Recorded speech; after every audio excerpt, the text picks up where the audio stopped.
morning, good morning, good morning. Hope everyone is doing well this morning. Welcome to Red, White, and True News, where life, liberty, and the pursuit of happiness is alive and well. Hope everyone is doing fabulous this fine Friday.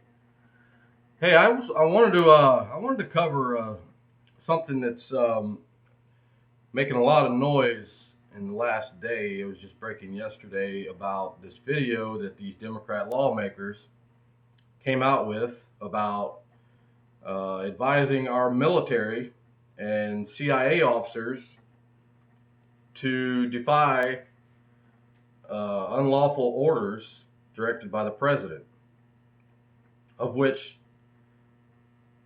they never mentioned not one case. Not one. So my question to you guys is, has President Trump given any direct, unlawful orders to our intelligence agencies or our military men and women? I can't think of one, nor can they, or they would have said so. They've been called to say so since they put out this video, and nobody can produce any examples of what any unlawful direct orders that President Trump has given. So in this video, I wanted to go over what is lawful and what is unlawful orders given by our commander-in-chief. Okay? Being a military veteran myself, I can tell you right now, if you defy a direct order by the President of the United States under Uniform Military Code, the UCMJ, you can be imprisoned, you can be court-martialed, or both, or you could be dishonorably discharged, reduction in rate. But anyway, I'll get to that here in a second. But yeah, that's a big deal. And in my lifetime, this 48 years of my life on this earth, I can't ever think of any other time that our elected officials have come out, put a video out, telling our military men and women that they swear to take an oath, just like they do, to protect and defend enemies, foreign and domestic, right? One would argue that we have some of those here, but conversation for another day. So anyway, nonetheless, let's get right into it here. A U.S. service member who defies a direct order from the Commander-in-Chief faces severe consequences, including court-martial, dishonorable discharge, forfeiture of pay, and confinement. The specific penalties depend on the Uniform Code of Military Justice, the UCMJ articles that apply, but the individual is also risking prosecution for serious crimes if the order was found to be illegal, which they would be responsible for assessing. Potential penalties: dishonorable discharge. This can result in the loss of all military benefits. Forfeiture of pay and allowances is all future pay and benefits can be lost. Confinement, depending on the specific violation, this could range from a few years to life sentence, or even the death penalty in wartime. Court-martial, formal trial to determine guilt and sentence. Important considerations: the legality of the order. While service members must obey orders, the obligation only applies to lawful orders. Duty to disobey: a service member has a duty to disobey an order if they know it is illegal, and they can be held liable for obeying an illegal order. Determining legality: the individual is responsible for making a judgment call, though it is often a complex gray area, quote unquote, that could be challenged in court. The oath of office: the oath includes a duty to follow the president's orders, but it is contingent on them being in accordance with the Uniform Code of Military Justice and other laws, which is why some orders may be deemed unlawful. So, if an order comes down that, you're going to war, and you say, "Oh, I'm not going to war," and you disappear, you go AWOL, okay?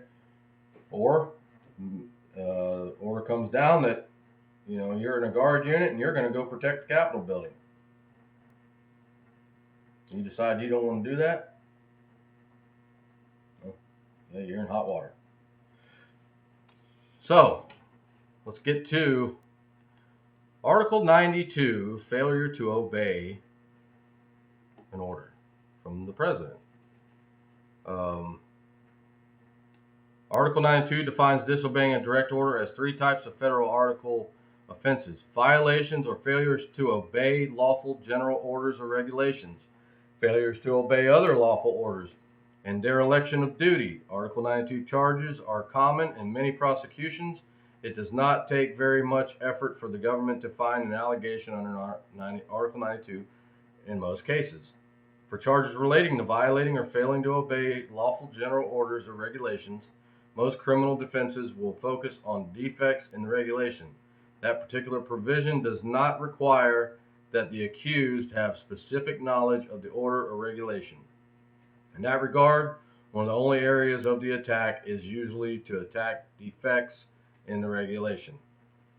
Violation of or failure to obey a lawful general order or regulation.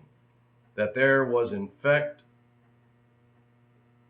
effect a certain lawful general order or regulation, that the accused had a duty to obey it, that the accused violated or failed to obey the order or regulation.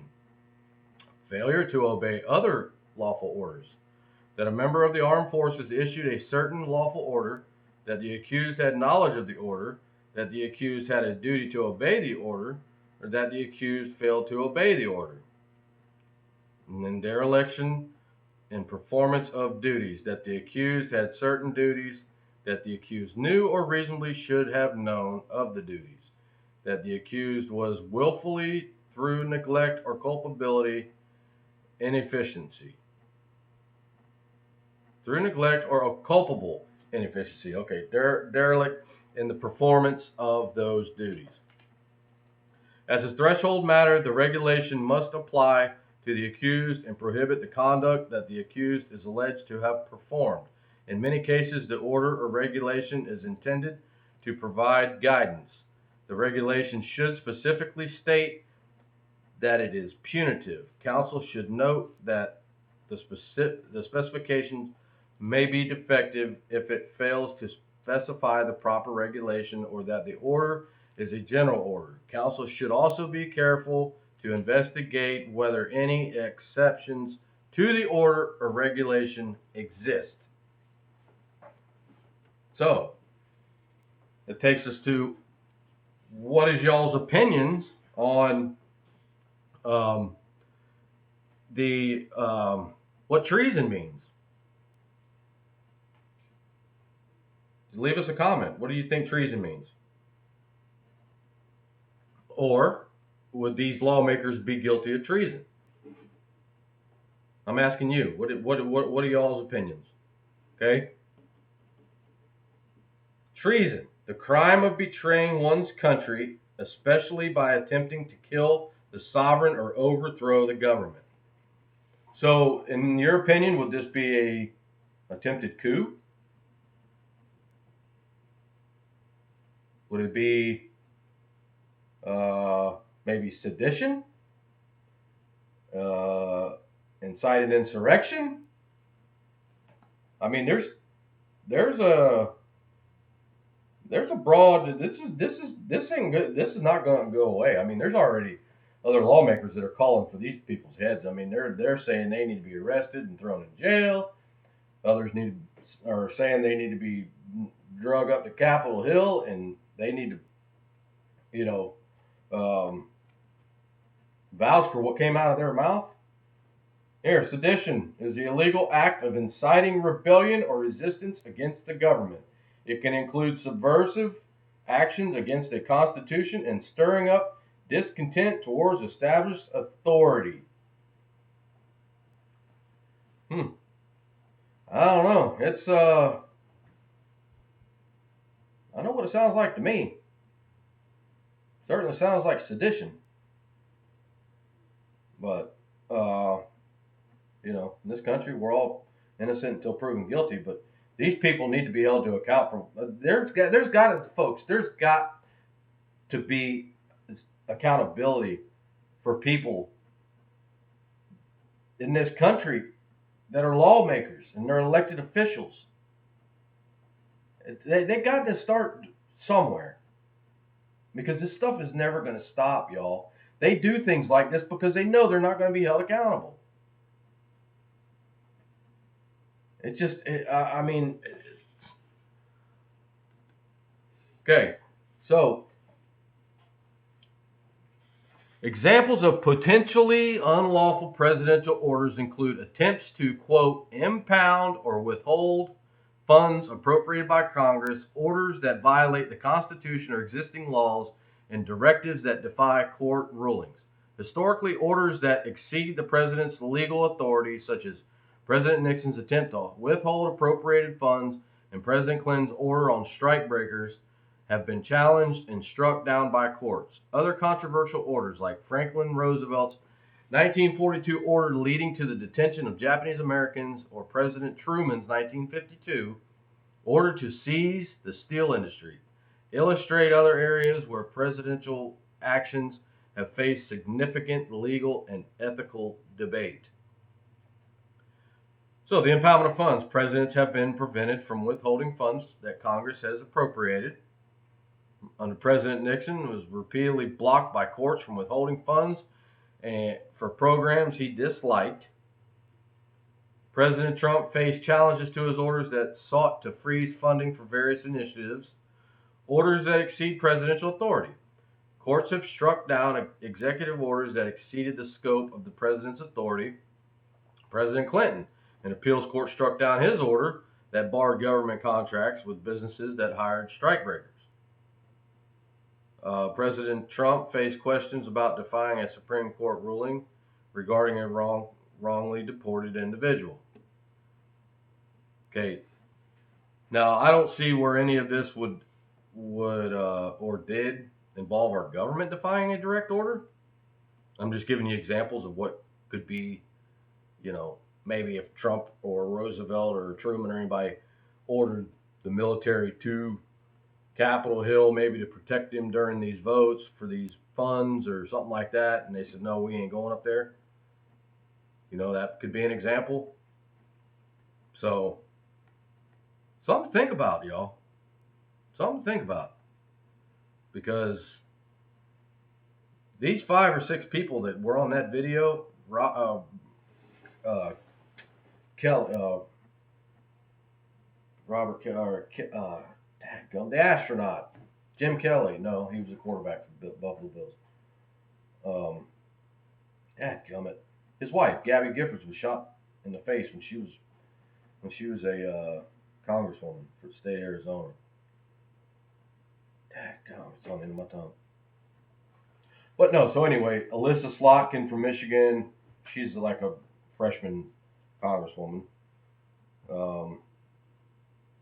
Jason Crow from Colorado, and I can't remember the other two's names, but yeah. So I asked you guys, what do you think? You know, drop us a comment in the section in the comment section there, and let us know what you think about this, because this is very, very, very important, y'all. You're elected officials sitting up there on Capitol Hill, and you think you have the power and the authority to tell our men and women in uniform and our CIA, our intelligence people, that they ain't got to do what the president tells them to? I mean, come on. I mean, who do they think they are? So, I would just challenge you guys, do some research on this, and yeah, like I said, you know, drop us a comment down there in that comment section. Let us know what your opinions are on this. All right. I hope you guys enjoyed it.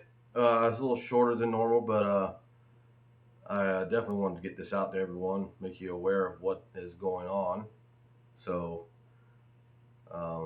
anyway, thanks again, and we appreciate your time, and we'll see you guys on the next video. Until next time, take care of yourself and each other. Please like, share, subscribe.